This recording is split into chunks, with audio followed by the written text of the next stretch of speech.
Welcome to the last session today. 10 years ago, we started with the open source event, and there we had a presentation about GitLab, and there was GitLab, a little project made by 2 people in Ukraine. There was no GitLab company, and in the meantime, GitLab was growing. We had several people already here from GitLab, and our platform was growing like hell. A cool place to collaborate, and was really inspiring to see also how GitLab was growing, how we were growing, and inspiring. A lot of inspiration from GitLab side, also influencing our way of working here, of course. And I'm happy here to have Raimund Hook here on stage. Thank you. So GitLab started as an open source project, and today it's still very much an open source project. And thanks to partners like Siemens and a whole bunch of other contributors, I think over 4,000 to date, we're growing constantly as a open source project, and we have an ambitious goal to get to a point where we have 1,000 unique monthly contributors in the project. So thanks for just bearing with me. I understand that I'm probably the last barrier between most of you and beer. So I'm going to do my best to keep this a little bit lighthearted and fun, and really a celebration of our open source community and what the contributions that the community has made to our project means. And also how you can get started, because at GitLab we believe everyone can contribute, and that means every single person in this room. So, so it's a little bus tour. So we're going to start off with just a little itinerary. We're going to meet our tour guide, me, talk about what happens when you get on the bus, what's on your seat, what can you find, what other onboard entertainment is there, what you can keep yourself busy with, a couple of community celebrations, and then we're just going to talk about what your ticket looks like, because we want everyone on that bus. So your tour guide, I hope you like all my little fun bus images that I've dug out, but that's my GitLab profile. I've been with GitLab since August last year, but I like to say I've only been paid by GitLab since August last year. I've probably been with GitLab at heart for many years before that. I was initially an open source contributor through their program. And I started contributing to GitLab because initially it was small docs changes. I was like, hey, there's something wrong in the docs, I can make that better. But I learned soon that I had something in my way. I was trying to do some sort of automation against GitLab. There was an API change missing, so I went into the system and I added it into the API. And the world didn't fall apart. People didn't shout at me, why are you touching our software? They just accepted it. They said, thanks, helped me add some specs and some tests along the way. And my change was merged and deployed to production, because we were on GitLab.com at the time, within a few days of my change being merged, and I was unblocked and I could continue writing my other script without having to go around the houses. At the same time, I've made contributions to other larger open source projects, and my team at GitLab is designed to make contributors' lives a lot easier and make the process of contributing to GitLab more rewarding for our contributors and easier for contributors, new and old. So when I get on the bus, what am I going to find on my seat? So first things first, we've got a bunch of languages. So there's a little bit for everyone. As you can see, we've got some Ruby on Rails. Now, a lot of people say Ruby is a big barrier to contributing to GitLab. I'll admit here, the only Ruby project I've ever worked on is GitLab. So I learned Ruby through GitLab, started contributing. If you know how to code, you can write Ruby. It's really not a scary language. But if you're a little bit more front-end oriented or JavaScript friendly, we've got some Vue.js running a lot of our front-end modules. Some of the peripheral projects are written in Golang, which is fun and a lot more classic computer sciencey compared to Ruby. But if code's not your thing and you just want to write some docs or help us make some more sense of some of our existing features, all of our documentation is in Markdown. And in fact, our website itself is in most of our website itself is in Markdown too. So if you wanted to make changes, even see something strange in our website, go for it. It's all open and all open source. So some of the different ways you can potentially contribute. So you can contribute directly by creating merge requests in our code, whether it's back-end work, front-end work, design work. We have a design system that we call Pajamas, which is a bunch of Vue.js components. So there's always a chance to update one of those components, make one of them better, or find somewhere where the code isn't actually using them and implement the patterns that way. We've also got plenty of documentation. Anyone who's actually approached the GitLab documentation will find that there is reams and reams of it. And that's not just documentation on how to use GitLab, that's documentations on how to install GitLab, administer GitLab, but as well as how to develop GitLab and build GitLab. So we've got a lot of developer documentation there too. We also have our GitLab handbook. The GitLab handbook is our internal operations manual. It's pretty much our HR manuals and how we do stuff at GitLab and how life lives at GitLab. Those themselves are open source, open for everyone, and open for anyone to contribute. So yeah, that's another way you can contribute, maybe if code isn't your thing. Another way, issues. If you're using the system, you find something, I like to call those something wrongs an itch. If you find an itch, log it as an issue. If you log it as an issue, you know your itch probably better than anyone. Reach out to someone in my team, and I'll give you some ways you can reach out in a moment. Reach out to someone in my team or someone in the code.siemens.org team and say, hey, I want to scratch my itch. I've got an issue. How do I take that into a merge request? And we'll be there for you every step of the way. Another way to contribute is in designs. So even just sometimes talking about designs and how we would implement a certain feature. There's often a lot of discussions on our issue trackers. Getting involved with one of those discussions as a user is often incredibly valuable to our product teams because they can sometimes envisage the way something should be, but they're not necessarily the person who's going to use it.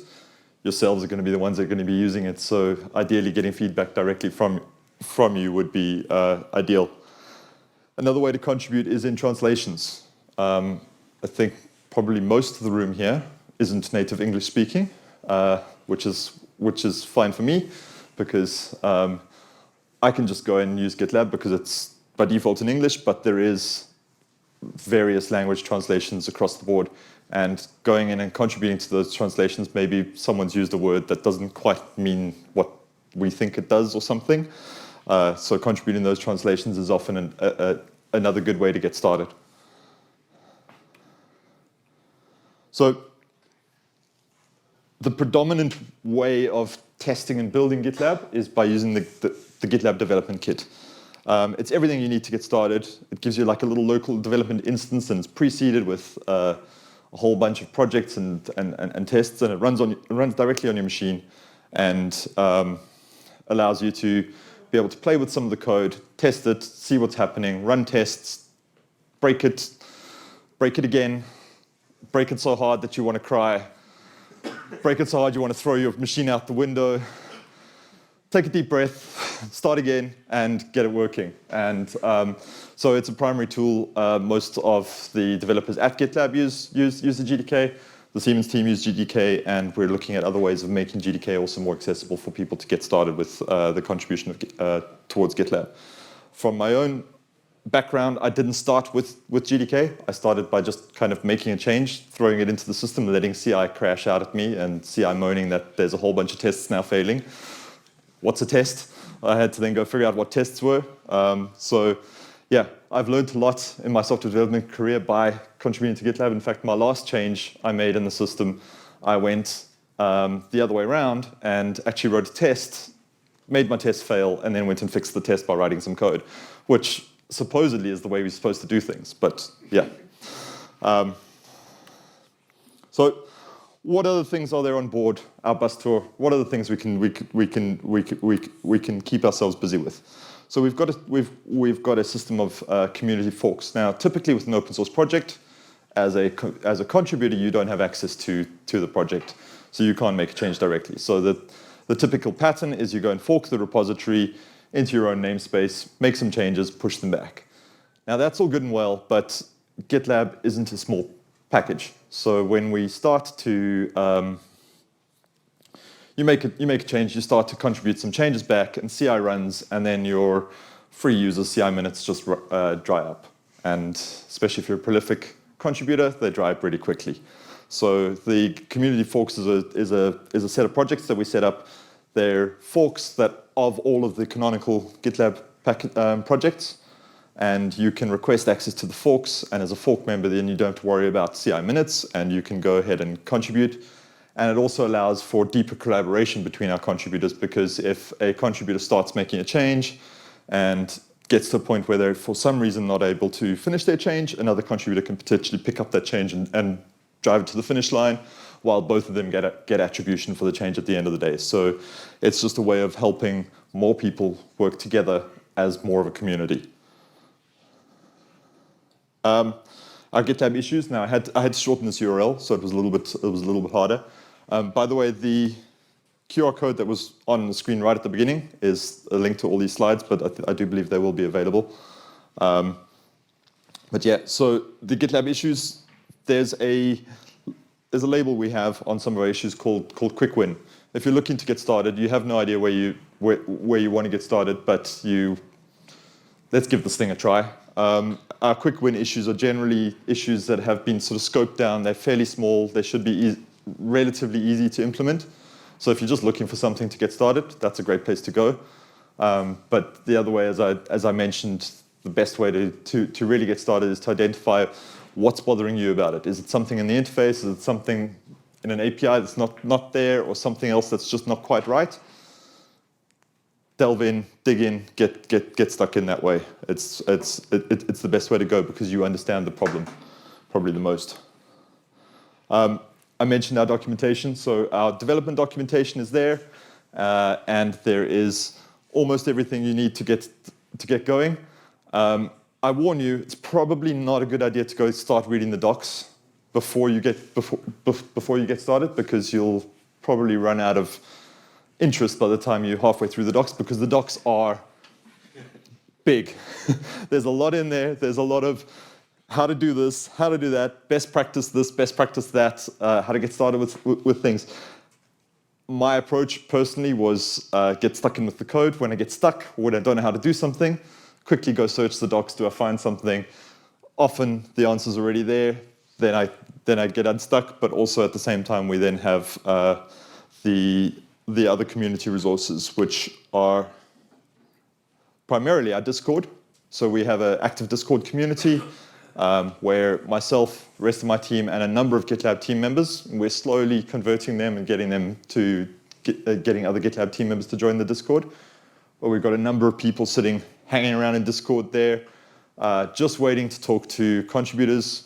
There's also other people posting an issue that they have with doing something in GitLab, running something in GitLab. Community support, that's the name of the game there. It's a vibrant community. We're trying to grow the community. We also have a regular pairing session on a Tuesday. It happens to run currently on a Tuesday at lunchtime-ish Europe time, but we can also run them ad hoc at any other times.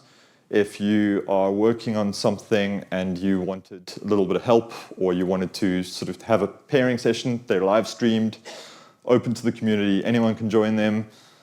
Bring an issue in hand, bring an MR that's sort of half-baked. We can help you sort of get over the issue, get through the next hurdle, and move on to the next step of your MR. And like I said, if Tuesday doesn't work for you and you wanted to do an ad hoc session, we can always make a plan, and we can schedule other ones. Ideally, we want to get these running possibly even more regularly than they already are. But right now it's once a week, every Tuesday. And then we also have, from time to time, we have other community events. So teams from our different groups within the organization host office hours. It's nice to get people into office hours, not necessarily even as developers of the system, but possibly users of the different areas of the system, because it's a nice way to interact with the product teams and say, hey, I'm trying to do this weird thing in my issue, and how do I do that? Or do you plan to add the support for that or anything? It's a nice way to just be able to interact with the teams. And then this to me is really the most important part of my talk, and that's celebrating the community. We do have an amazing community. As I mentioned, we've got a large number of historical contributors, but we have active, regular contributors that come back and time again. Many of those are standing in the room here, especially sort of near the front of the room wearing the code.Siemens shirts. But every month we have every release on the 22nd of the month, GitLab releases a new version. And every month we identify an MVP. These MVPs are somebody who's been identified to have contributed something significant to that release or something significant over several releases to the GitLab code. And I just want to call out a number of them that are from this community. So as you'll see here, Fabio is a 4-time MVP at GitLab. Yeah, exactly.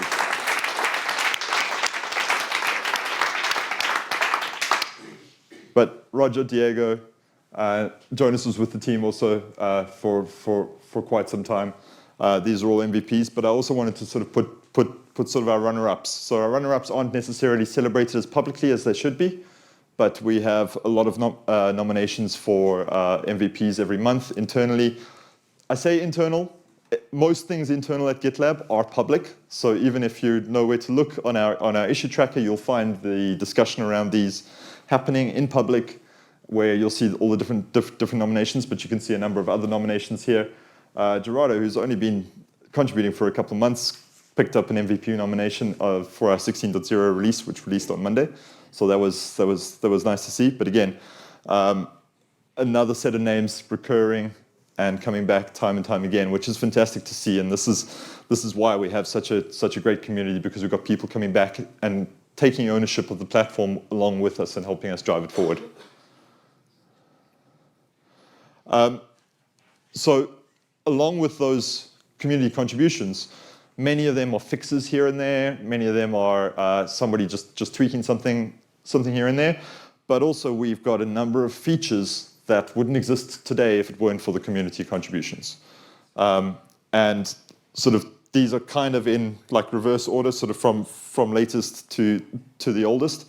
But a couple of the sort of big ones that I wanted to call out. Again, if you recognize some of the usernames here, they were mentioned on the previous slide because a lot of them are coming out of this fine community here. But just to talk about it, somebody said, I think in one of the talks yesterday, everybody has a CLI. Yeah, GitLab now has a CLI. And that was a community contribution. So it was originally built by a community member, and recently, as of 15.7, has been adopted officially by GitLab and is now officially one of our projects. Number of other features in there, a CRM module. We have a couple of users who actually want to do CRM management from within GitLab, so even allow them to drop, hopefully, a CRM platform. We already have a service desk and some other features, so tying all of those in together, if it's working for someone. Commit message templates is a nice way of being able to start saying, I want my commit messages all to look like this, and we can add in extra attributions. We can say co-authored by, reviewed by, and it's a way that we're even using it to increase the attributions to our community in merge requests. So if a community member goes and just gives some code review into another community member's merge request, they'll get attribution in the commit message when it finally goes through. My team's always looking for ways to increase attribution. If somebody has been contributing, we want to make sure that they're recognized appropriately for it. And there's a whole bunch of other ones there. I don't really want to dig through them too much. If you do get the slides, they're all linkable through to the particular thing. And I think that brings me to, this is time for your ticket. So what's your contribution going to be? When's it going to be? And when can I expect an MR? Our MRs are always open. And yeah, we've got people ready to review it, and we've got people ready to merge it, because we love community merge requests. Any questions? No questions. So I've got a box of swag at my feet, but I'm going to need a little bit more audience participation for it, because I've got one question over there. Thanks. Thanks for the presentation. Really nice. I wanted to ask a very controversial question, I guess. When I joined Siemens and I started using GitLab like as a tool, I was always like, people were saying me, oh, please submit MR. And I'm like, what the hell is MR? In every other tool, it's called PR, but you decided to call it MR. Is there a reason for that? Because I was so confused. Took me one day to actually understand what they want from me, you know, like, always it's like a PR, right? But MR, so I don't know the specific history of the wording of it, but GitHub, everyone knows it as a pull request. I think Git itself, the Git project uses the terminology pull request, but it's a different thing. It's in the Git project itself. We just called it merge request. I want to merge something to that branch, so I want to request a merge to that branch. But yeah, I don't know the exact reasoning. But you asked the question, so come up and grab something, because I've got there's plenty of choices. Okay, I didn't ask because of that. No, well, it's cool. It's cool. Like I said, engagement. So I'm looking for more than MRs. I'm looking for questions too. Maybe one of the reasons why it's named merge request is also because in the very early days, the fork concept was not possible within GitLab, so we were only able to create merge requests within the same project. So right.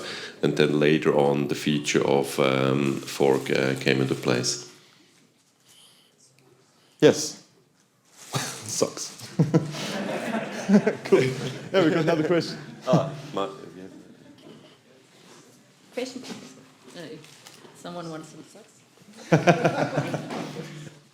You're obviously putting a lot of effort into making contributions easy.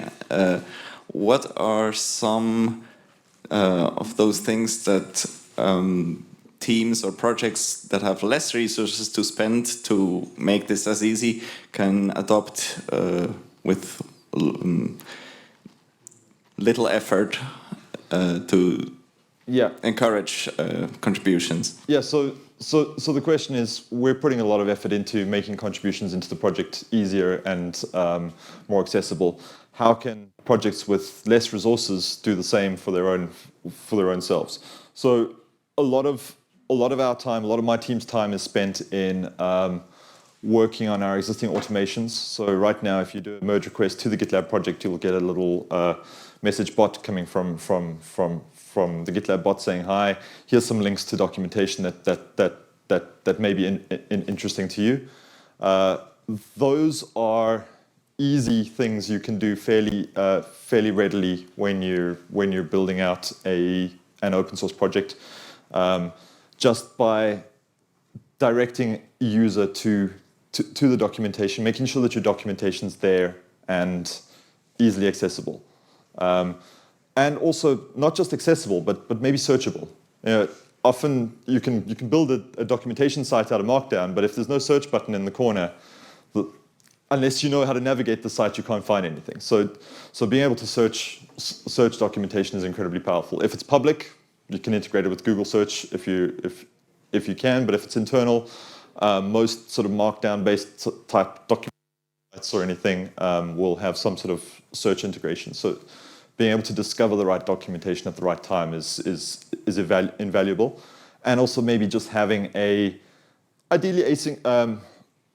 having a way for people to call out to the maintainers to say, hey, how can I get help with this? Another thing from from my previous organization is make sure you have a license. Some companies cannot touch. At my previous company, I couldn't touch an open source repository if it didn't have a license on it. And even if that contribution was to commit a license to it, I couldn't do it. So make sure you have a license. Make sure you have just some of the basic docs. And I think it was mentioned in one of the talks earlier. You've got about 30 seconds to a minute of the person's time and attention the first time they stumble across a project. So make sure that the first thing they're going to see is either pointing them in the right place or is at least capturing their attention.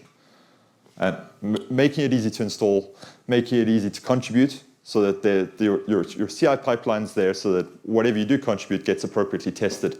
That's also crucial, so that it makes it easier for the maintainers to accept your code, because they already know that the appropriate testing is in place. Please come down and grab yourself something.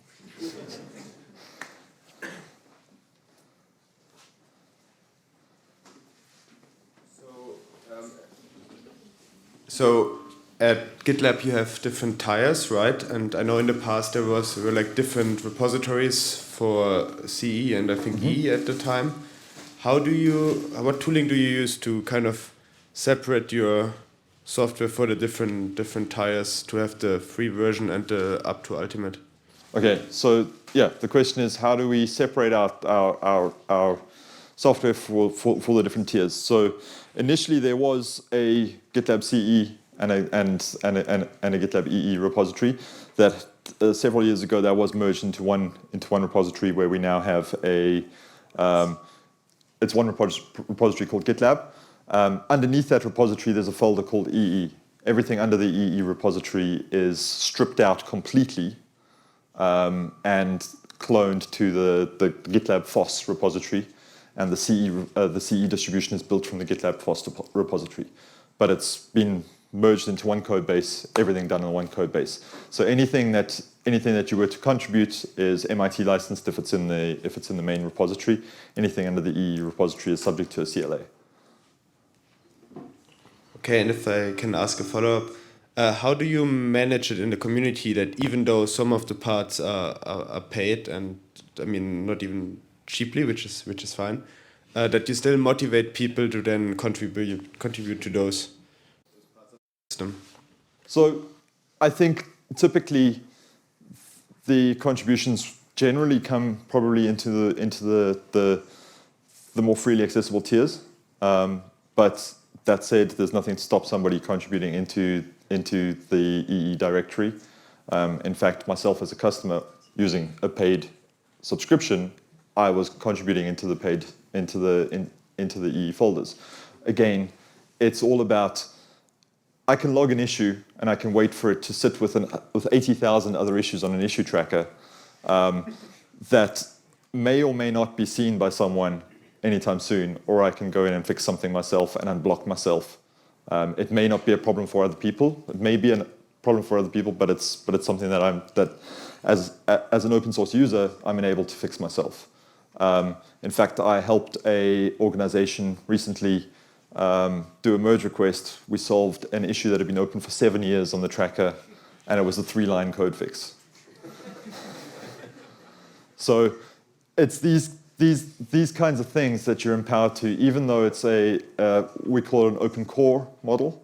So even though it's only an open core model, you can still make modifications to that. And as a community contributor, if you did want to make any changes to the EE structure, we can provide you with a development license so that you can at least unlock that in your copy of GDK so that you can test those features. Thank you. Please come on. Kind of a follow-up question organic to the tier.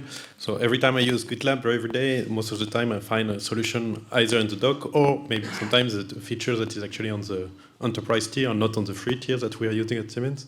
So I was just wondering how you do decide sometimes, and also from time to time we see that feature get moved from the paid tier to the free tier. And then my question is, how do you decide how a feature can you come to the free tier eventually? So thanks. So the question is, how do we decide what tier a feature goes into, and how do we decide when to move something around? So I believe, and possibly stand corrected, but I do believe we have a policy that once something is in the free tier, it's never going to move into the paid tier. At the same time, sometimes we do drop things down from one of the tiers to one of the lower tiers. Generally, we have a buyer-based model, so we look at the type of buyer that's using the free version, which is typically targeted at really small teams or individuals. Features that are ideal for slightly larger teams sit sort of in the premium tier, and features that are ideal for organizations sit in the ultimate tier. That said, there is probably always a little bit of interpretation to some of that, but you'll find some things like I think you can do some SAST scanning in the free tier, but having all the dashboards so that you can see how that's performing across different teams and different groups, that all sits in the ultimate tier. So there's probably a little bit of. It's a side question. Is there a lot of organizations like Siemens that are using the free tier as a big organization? Mm-hmm. Actually asking for enterprise level, but on the free tier? I don't know. So I don't really sit too much on the commercial side. So I don't have those sorts of discussions with people. But yeah, I think a large organization like Siemens probably has other systems that they can plug into, and you probably know far more than I do about exactly what you do with the system, and we'd probably be surprised to see what you do with the system. But yeah, I suppose there's some dashboards that the team can manage themselves and get all that information from the system rather than getting it directly out of the system. But yeah.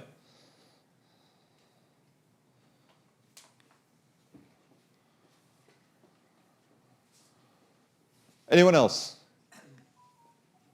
You really, really want to get out of here that easily? Okay, well, thank you very much for your time. It's been a